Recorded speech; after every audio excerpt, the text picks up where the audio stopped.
Fala personas, belezura? Eu sou o Júnior e esse é o Odisseia Nipônica. お前はもう死んでいる。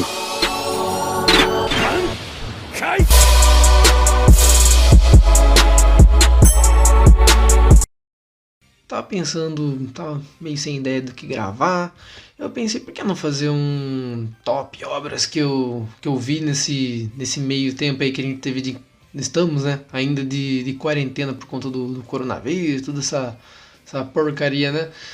Como meus amigos sempre falam, o Júnior não gosta de nada, o Júnior gosta de criticar tudo. Então eu pensei, por que também então não fazer, em vez de um top de melhores coisas que eu vi, um top das piores coisas que eu vi, entre coisas que eu li, assisti, e como o canal chamou de Série Nipônica, restringir o tema em mangás, animes, né, coisas cultura asiática, japonesa, né, enfim. Vou tentar elencar aqui 5 obras que eu li, assisti nessa quarentena e elencar elas da menos bosta para a mais cocô de todas elas. Para começar, o quinto lugar, né? A medalha de merda. A primeira medalha de merda vai para Yasuki, o anime original da Netflix, produzido pelo Estúdio Mapa, né? É um anime que não teve um certo hype assim, mas eu acho que teve até uma certa expectativa por ele por conta da temática, né, que teoricamente iria contar a história do único ou primeiro samurai negro do Japão, né? Então quando a Netflix anunciou, eu lembro que teve um povo que ficou animadinho, né? Serviçais sempre serão serviçais, é assim que é feito. A moda antiga. Talvez seja hora de parar de fazer as coisas à moda antiga. Mas a animação foi totalmente em vão, porque é uma obra totalmente genérica, uma obra totalmente sem alma, que não se propõe a nada do que a gente pensou inicialmente. O Yasuki nem chega a ser o protagonista da história, se for ver bem, ele só leva o nome do anime. A protagonista realmente é a Saki, né? Que é a garota que ele acompanha a obra inteira, né? O Yasuki é um samurai que acompanhava o mestre dele, Nobunaga, até que o Nobunaga ele perde uma batalha com o Nobunaga e a história se passa 20 anos depois. Ele está trabalhando como um barqueiro, né? E poucos sabem que ele era um samurai, até que uma cantora em um bar local tenta conversar com ele para acompanhar a filha dela, que seria a Saki, até um médico que fica no alto de um lugar lá, né? Por conta que a menina tá doente e tudo, e não tem ninguém na cidade que poderia tratar a doença dela. O que a gente não sabe é que, na verdade, os sintomas da menina é por conta dos poderes psíquicos, cinéticos, telecinéticos que ela tem, né? E a história basicamente acompanha o Yasuki protegendo essa menina, e a gente vendo o desenvolvimento dos poderes dela. A história não sabe muito bem o que ela quer. Ela não sabe se ela quer ser uma história num Japão feudal com samurai. Não sabe se ela quer ser uma história, sei lá, com força das trevas, robôs gigantes, poderes mágicos. Ela não sabe nada. É uma bagunça. Nem é a pior obra que eu vi talvez nos últimos anos. Mas muito por conta da decepção, muito por conta do potencial desperdiçado, Yasuki leva o nosso quinto lugar. O quarto lugar da nossa lista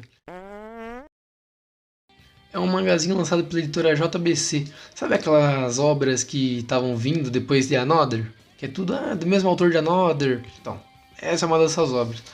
E provavelmente é a pior delas. Coin Laundry Lady.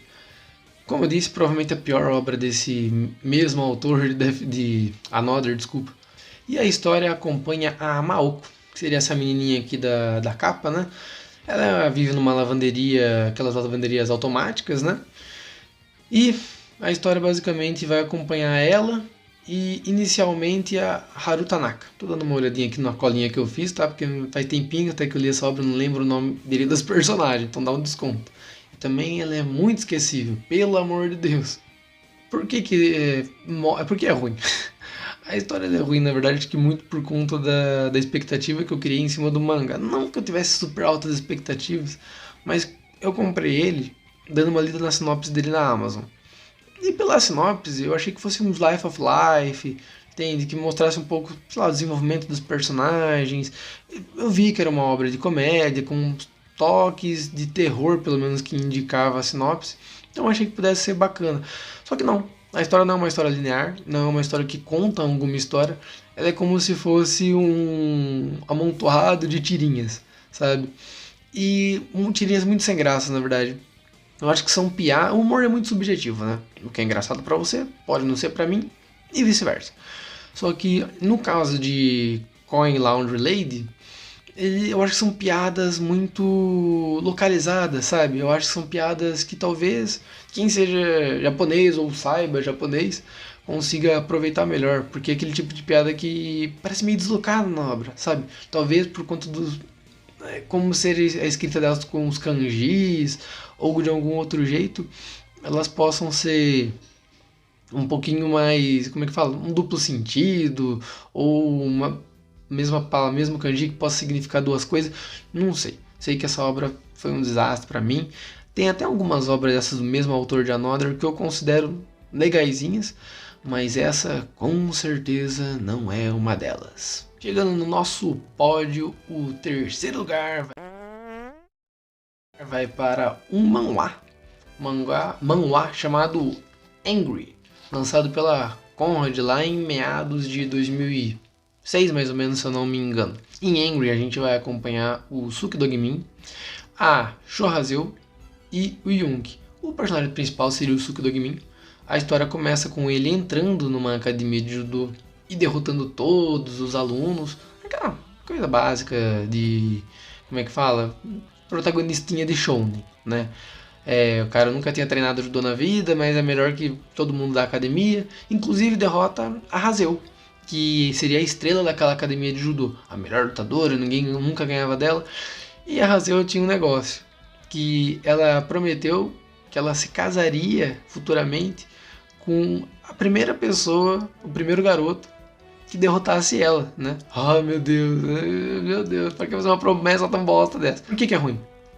A história ela não desenvolve. Ela fica nesse triângulo amoroso Yunki, Haseo e Suki Dogmin, né? Os três ficam sempre nessas voltas, não mostra muita coisa do esporte judô. Eu quando comecei a ler pensei que era uma obra que talvez explorasse um pouquinho mais do esporte, que nem outras, né? Inclusive que tem o esporte como pano de fundo, mas explica bastante coisa dele, mostra bastante coisa do esporte, como até mesmo Slam-Dunk, ou até mesmo The Prince of Tennis, Ping Pong. Então são obras que, apesar de ter o esporte como pano de fundo, explica bem eles. E não é o caso de Angry. Angry usa o judô pra nada, não explica nada do esporte pra gente, apenas esse triângulo amoroso que não desenvolve. Confesso que a única coisa que me manteve atento na obra até o final é um plot de mistério que tem com relação à morte do irmão do Dogmin e o pai da Haseo.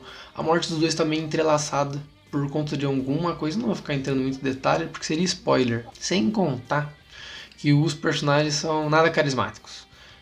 O Dogmin é um protagonista chato. Mais pra frente aparece um garoto que vai ser o braço direito dele, que é insuportável. O Yun, que é o personagem menos irritante dessa história, eu confesso. Mas também não tem um desenvolvimento bacana, não tem uma motivação legal, não tem muito o que falar. Só não leia Angry, por favor. Esqueci. Eu tenho um sério problema com obras de romance.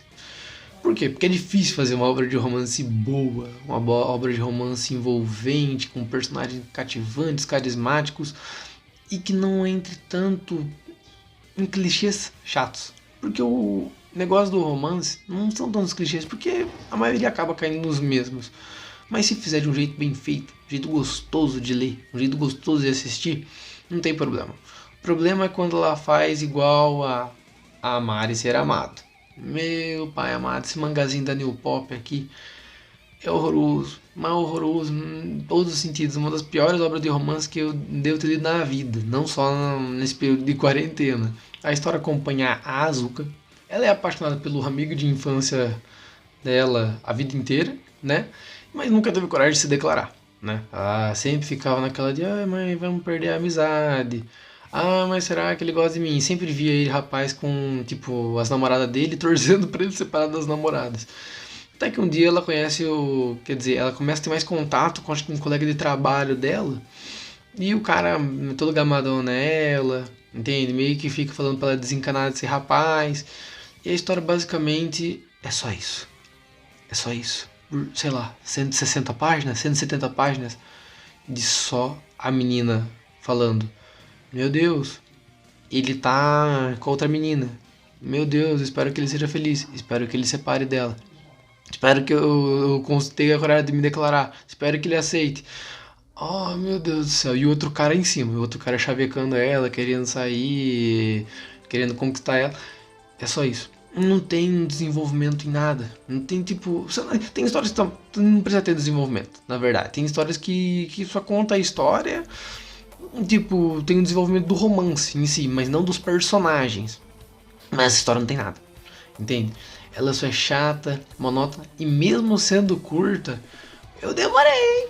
Demorei pra ler inteiro. Porque, meu pai amado, amar e ser amado, não leia, não pegue, não compre, pelo amor de Deus, não faça o que eu fiz. E a nossa medalha de ouro, a medalha de cocô, vai para A Guerra, Efeito Borboleta, um mangá lançado pela editora JBC. JBC com 2 mangás, desses 5, maravilha, hein, JBC.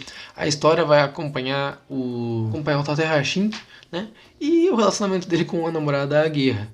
E quando o relacionamento dele está bem desenvolvido, tudo, tá chegando no clímax, eles estão perto de fazer o famoso tchac tchac na buchaca, né? Só que quando eles estão perto de consumir o ato, a Guerra morre, né? E o rapaz fica meio sem entender, ela morreu do nada.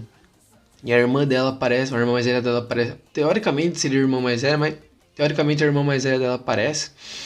E fala que a Guerra sempre vai morrer quando eles tentarem fazer sexo. Que viagem é essa, velho? Tá bom. E o que acontece nisso? O tempo fica. Ele sempre fica voltando o tempo, né? Tipo, toda vez a Guerra morre, volta o tempo num período em que. Antes, né, dela morrer, né? E o cara tem que tentar achar um jeito de, tipo, eles conseguirem consumar o seu amor e a Guerra não morrer. Essa história aqui, falar bem a verdade, pra você, pela sinopse, não parece uma história tão ruim.